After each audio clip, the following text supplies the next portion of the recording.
Hey guys, I'm Edd Kimber, the boy who bakes, and today I'm here with Guittard to show you a super classic dessert. It's a chocolate mousse, almost retro, but still utterly delicious.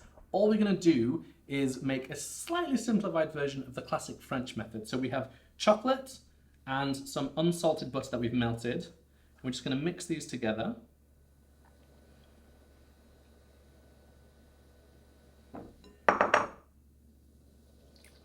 And then to that, we're also going to add some coffee. Now, the coffee's there because it really helps intensify the chocolate flavour. Because when you have the other ingredients, the sugar, the eggs, it can dilute it a little bit. So the coffee is just there for that. Don't worry, it doesn't taste like coffee. It just tastes like really intense chocolate. If you don't want to use the coffee, if you really don't like it, you can just use water, or you can add lots and lots of liqueur, Lipton alcohols to add more flavour as well. But trust me, you can't taste the coffee, it just adds background flavour. So once that's nicely mixed together and everything is nice and combined, we can pour in a little bit of alcohol. So I always add a little bit because it really gives another level of flavour. And in this recipe, I'm going to add amaretto because I think it really gives a beautiful flavour with the chocolate. So you want to add about 2 tablespoons, and you don't really have to worry about measuring this too scientifically. You can just eyeball it, it's fine. And of course, again, with the coffee, you can change this alcohol to whatever flavour you prefer.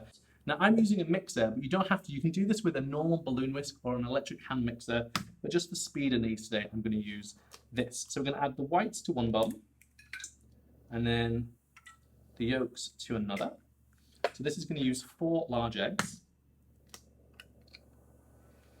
Just pass them between the shells and just make sure there's no egg yolk in the whites, because we are going to whisk those together to create our aeration in the mousse. But it doesn't matter if there's a little bit of white in the yolks. We're using some golden caster sugar, which has a slight caramel note to it, so it really helps amplify the flavour of the mousse. We're going to add that to the egg yolks. Now the only important thing to note at this stage is, now that we've added the sugar, we need to mix it. We can't leave them together sat there because it will start to burn and you'll get lumps in the egg. So as soon as you add the sugar, turn the mixer on to full speed for a couple of minutes.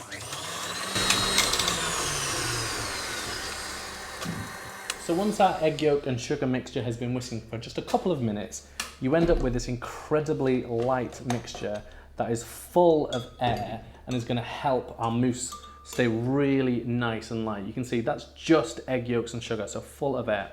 Now all we're going to do is do the same with our egg whites and sugar to make a basic meringue, and then fold our 3 mixtures together. So with the egg whites, it's just a little bit different than the egg yolks. You want to add the bowl to the mixer, and this time, instead of adding the sugar straight away, we're going to get the egg whites mixing slightly first before we slowly add it in, and that way we'll get a really big volume to our egg whites so we get the lightest possible mousse.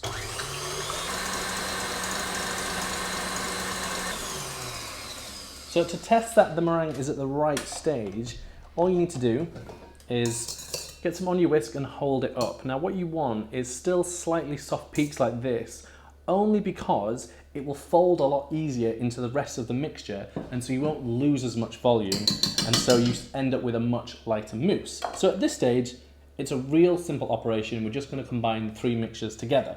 So what you want to do is first start with our egg yolks into our chocolate mixture. So just scrape all of that in.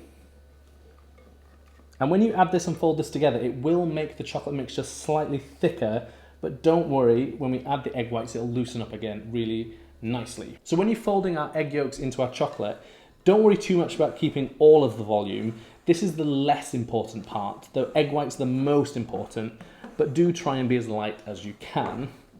So once you can just see a few streaks of the egg yolks, we can then add our egg whites. So at this stage, you want to do it in 3 additions. So the first addition, about a third, you're not going to worry too much about keeping the air again. Just fold it through, cutting through the egg whites, turning the bowl, trying to be as delicate as you can. And then again, you're not going to fold it all the way through. You're just going to get it until there's just the odd streak of white. And that way you're not over folding the mixture. Add the second 2/3. Like so, and just fold that together again. On the final combination, when you add that final third, that's when you want to go all the way until you can no longer see any white, and that way you only just mix it just until it's combined.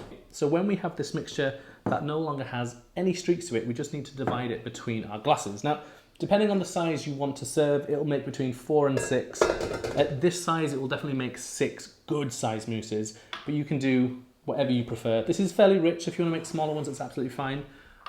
I like a much bigger one, so let's go for that. So just pour it into our glasses. Now, because this is a mousse with egg, you can't really eat this now. You could, and it would be delicious, but to get that classic aerated mousse texture, we need to chill it for 4 hours because the egg will set. So after about 4 hours and the mousses have had enough time to chill and they're nice and set, we can finish them off. And all I'm gonna do is top them with a small amount of whipped cream, just kind of a nice dollop per mousse. And then we're gonna sprinkle them with a little bit of amaretti just because we've used the almond liqueur in our mousse. But you can use different biscuits, different nuts, anything you want, or you can just leave them totally classic and just serve them plain chocolate mousse. So just gonna take a little bit of amaretti, just sprinkle over each one. And that is our delicious chocolate mousse. Now, the reason you have to chill them is that it won't have that really beautiful light and airy texture until they're fully set. So when you break into them, what you end up getting is this incredible moussey texture that's very, very tasty. So good. It's really rich, but light at the same time because it's full of air. But because we don't have any cream in the mousse, it's really intense in that chocolate flavour. It's a really simple dessert, but utterly, utterly delicious.